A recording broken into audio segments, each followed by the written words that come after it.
எது உன்னை தடுக்குது? ஏன் தடுமாறுற? இனி செய்யும் வேலை நன்றே, உன் மனசுல நம்பிக்கை இல்ல? அதமேலும் கீழும் ஒன்றே ஒன்றே, உன்னை தோக்க வச்சிருவாங்கன்னு பயப்படுறியா நீ? வரலாறை மாற்று வென்றே.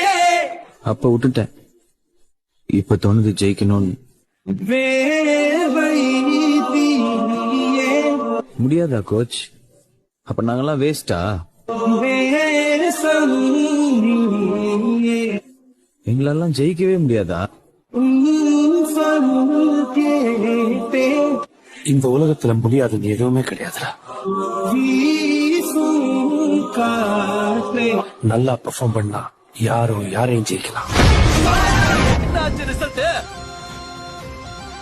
IPS. சார்